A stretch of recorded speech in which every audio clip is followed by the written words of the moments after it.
Australia, southern continent set in 3 oceans. Victoria, southeastern state in the Commonwealth. Melbourne, capital of Victoria on the River Yarra at the head of Port Phillip. Port of Melbourne, from Breakwater Pier to Spencer Street Bridge, from Williamstown to the heart of the city, the domain of the Harbour Trust. 10 square miles, 12 miles of wharves to receive and deliver the goods of the world.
Hello, Duckhead. Good morning, Tim. Here's an entry for your log. Milos passing me now. Breakwater, 0900. On the dot.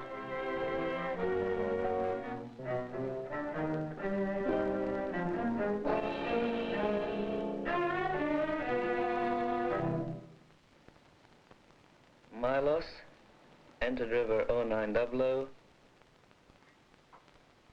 Pilot, tug, berth. Hello, Duckhead. The Milos. Yes, in 3/4 of an hour, she's just entered the river. Yes, madam, number 16 Victoria Duck. Yes, madam, from Japan. No, madam, I don't know the name of the chief engineer. Thank you, madam. Hello, Duckhead. The Chen Para, she's due to sail sometime tomorrow afternoon. If you ring again tomorrow, I'll be able to let you know. No, better leave it until lunchtime. I'll give you more definite information then. Phones. And it's even worse when a migrant ship comes in. Weather, light southerly, cloudy and fine. Been like this for a week now. Tide 2 feet 2 on. Not like the River Clyde. Oh, crikey. Hello, Duckhead. Oh, Channel here. Have the Blue Star on the other line. The Imperial Star is ready to sail from Berthing, Appleton. What time does the Milos enter? Okay. I'll tell them to be ready about 1000. Let the tug and pilot's office know, will you? Oh, Channel here again. Are you there? Yes, the Milos will be passing you at about 1000, and you can get underway then. Okay? Go.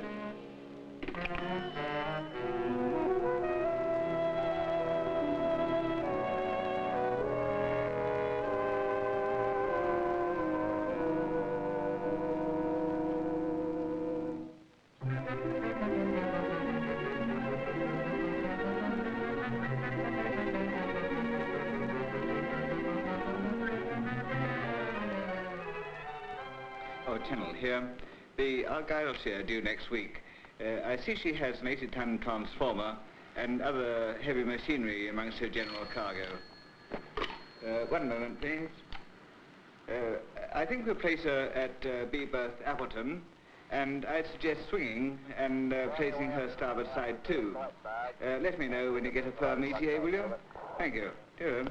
BL3HO, towage. This is Tug Vigorous, over. Vigorous, this is towage. The crane has 1 lift to go. Where's the discharge berth, please? Over. 10 Victoria Dock. Until the cocks and the trucks are there now, over.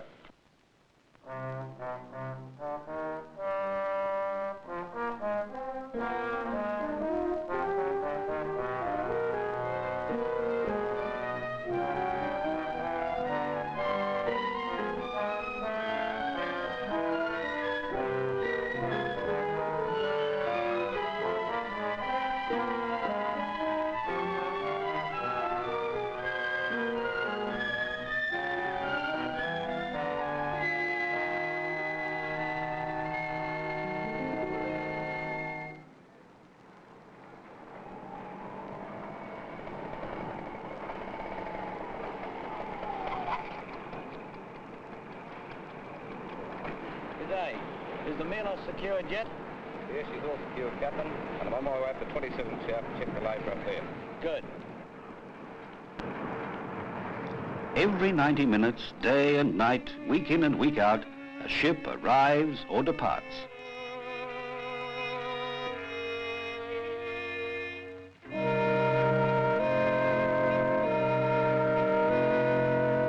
Still, it's a fair indication of a thriving community. There's a lot of organisation behind a ship coming into port. She can't just park at any empty berth, but has to go to the right place for her cargo.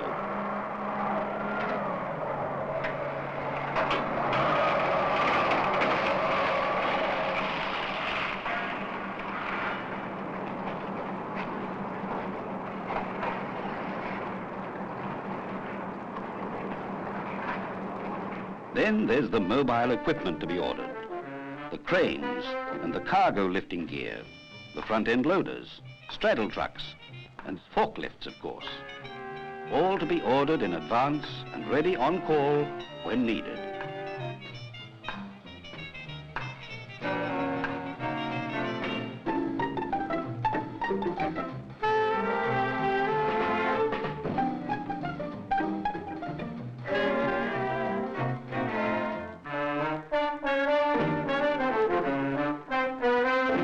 There's the labour, for you'll still need men, no matter how mechanized the handling is.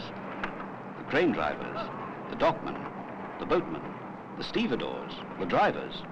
Oh, not forgetting the wharf labourers.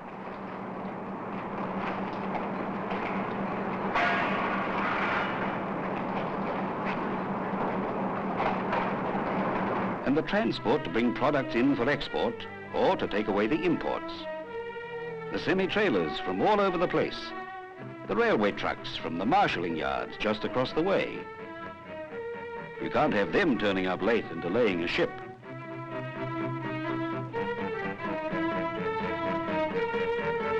In short, it's got to be planned and organised all the way down the line.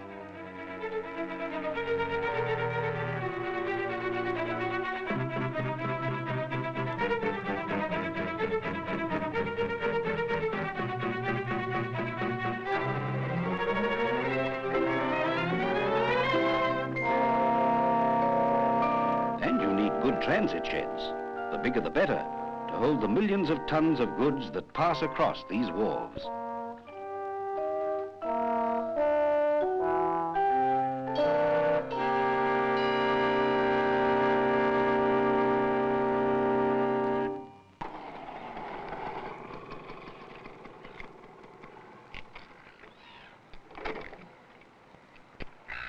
G'day, Bill. Hello, Captain. How long are you going to be working here?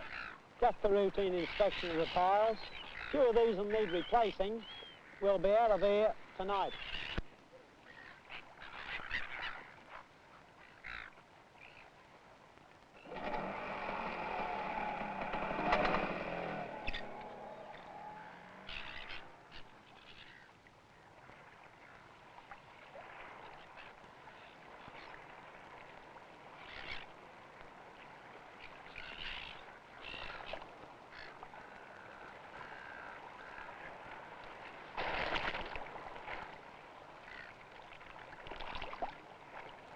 Everything okay here, Bill?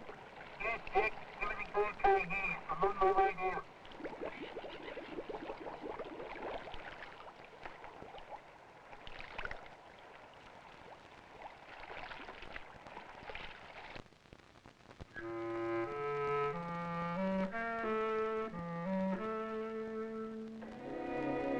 Melbourne Harbour Trust was formed by Act of Parliament in 1877. The town was set on a shallow, silted river and badly needed better port facilities in those days of the boom. One of the first jobs of the new trust was to employ an eminent English engineer to come to the colony and design a harbour. As a result, the course of the Yarra was diverted and shortened, and the West Melbourne swamp excavated to provide a fine deep-water dock at the foot of the city and right beside Victoria's main railway terminal. The port is held in trust for the people of Victoria, to whom it belongs. And the aim of the commissioners is ever to improve the port, extend its facilities, and use their best efforts to increase commerce between Melbourne and the world outside Port Phillip Heads, as was laid down in the original charter. Report from the Treasurer. Statement showing capital expenditure incurred in the provision of berthage accommodation in the Port of Melbourne. Total capital expenditure, £25,770,099. Statement received. The destiny of the port is in the hands of 6 men, responsible only to the exacting demands of international trade, comprising a permanent chairman and 5 part-time commissioners who have specialized knowledge of the requirements of the ship owners, importers and exporters, the primary producers, and of all aspects of port labor.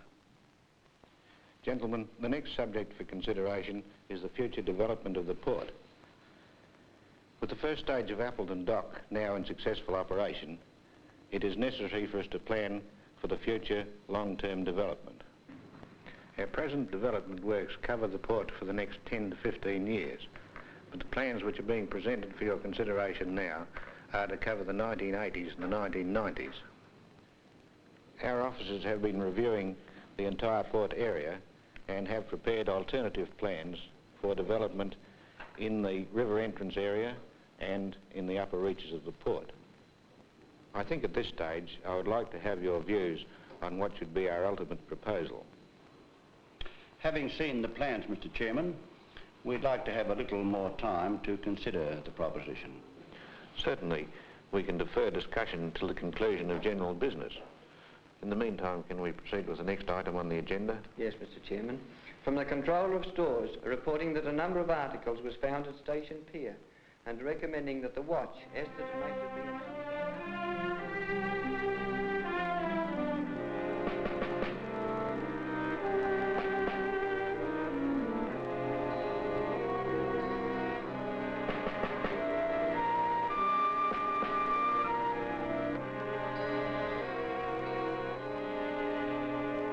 As night falls, the present wealth stored away in transit sheds or waiting in ships' holds is guarded on the wharves. And some work a twilight shift to speed the turnaround.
Ships come from the world over, flying their proud flags.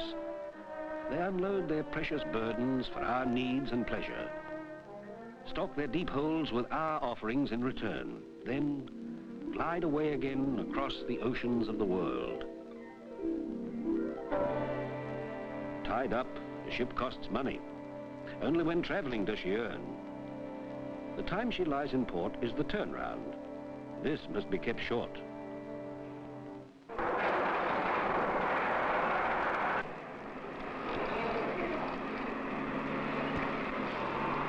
To speed the turnaround, a progressive port will mechanise.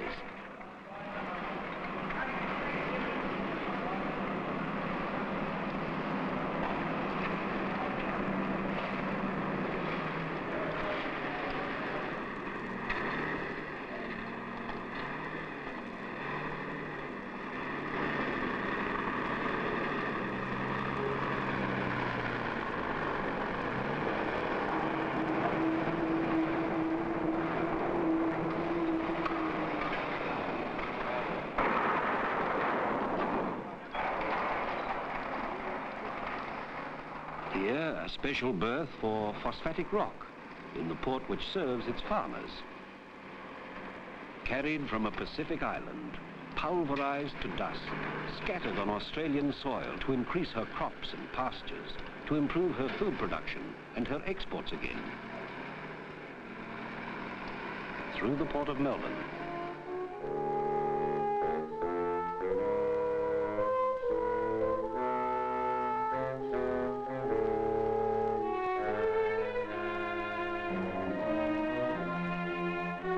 special berth for the vehicle ferry.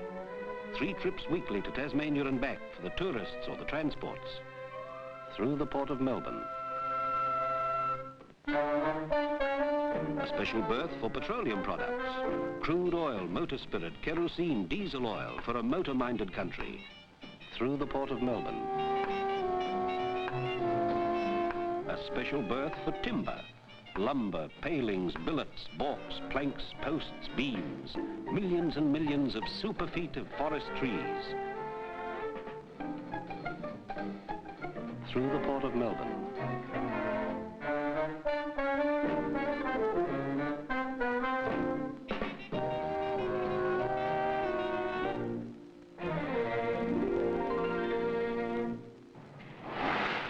And steel, a special berth. Where the clangor of perpetual unloading is the start of our railways and bridges, dams and skyscrapers, zippers, buttons, needles, pins, sinks or trays or washing machines.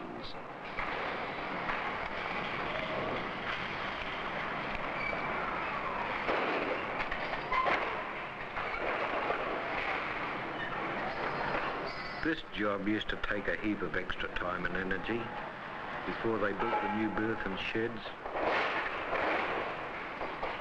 Now it goes like clockwork. Since 21 South came into operation, 4 berths which were used almost full-time for steel have been freed for handling other cargoes. It's not bad when you think of it.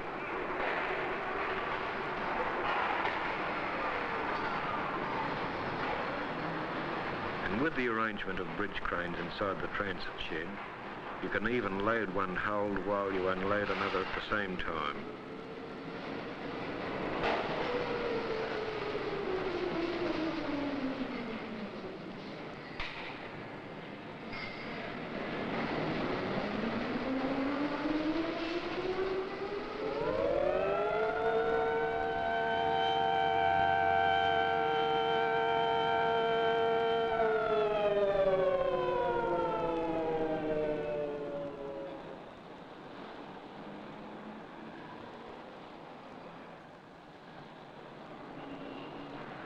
Good day there. How's it going? Oh, not bad. Can't complain, you know. 5 first aid vans, and we answer roughly 10,000 calls in a year. VL3HO, Fox 5. Uh-oh, that's me. Watchroom, this is Fox 5. Proceed to 16 South Wharf. Car in river. Urgent. Over. Wilco, out.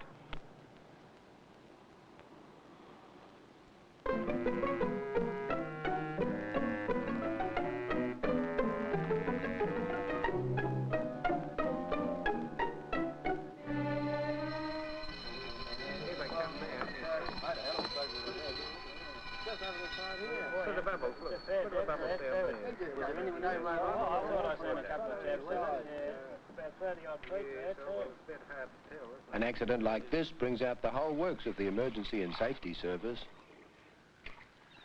The Frogmen are volunteers with other jobs in the Harbour Trust. They get ready in the tent on the way down. Then the lifelines have to be fixed.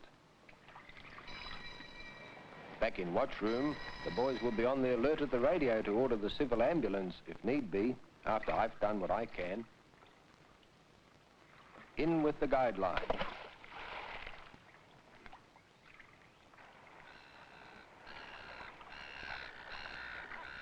And down into the brig.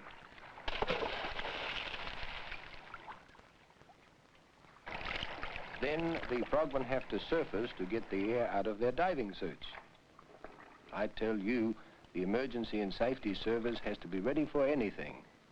Fire, flood, accident, sickness, a fouled mooring line, anything at all.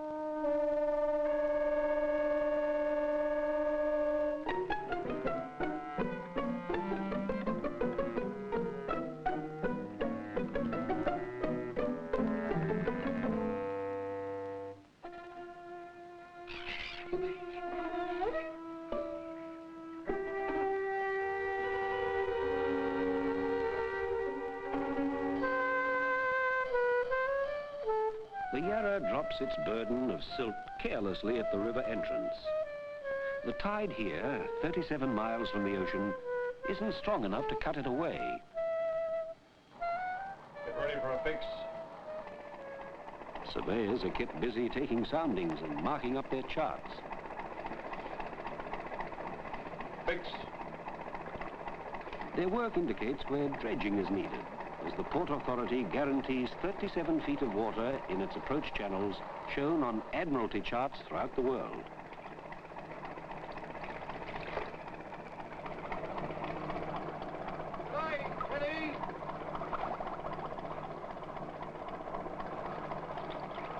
Lights to mark the channels have to be kept in trim too.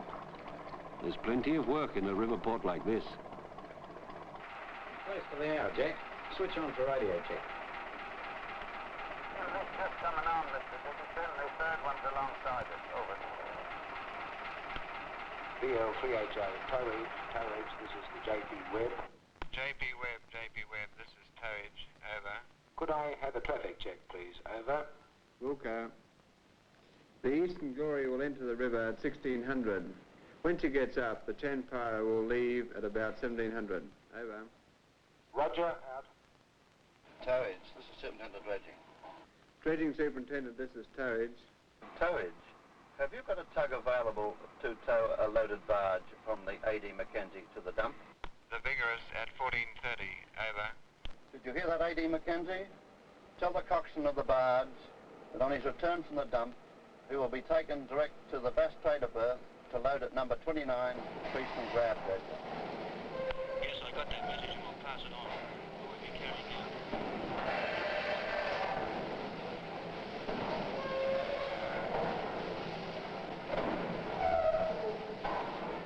The unremitting work of dredging is a 24-hour-a-day job to open the port to the biggest ships.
Jeff, the Oriana has berthed at Outer West Station Pier and the Kirribilli at 29 South Wharf.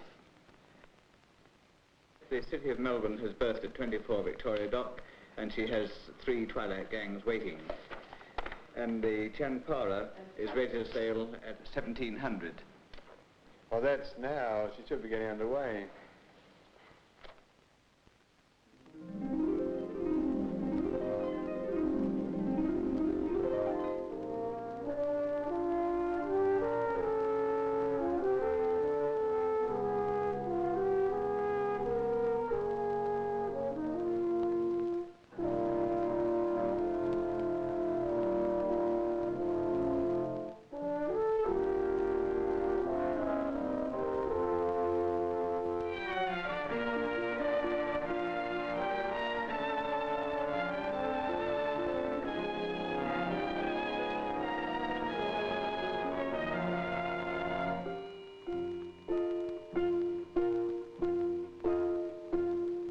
To guard the port and the wealth which passes through it, to maintain its channels and lights, its wharves and transit sheds, to plan for the future in keeping with the growth of Melbourne town, to welcome the ships of the world and send them on their way again. This is the story of the Port of Melbourne.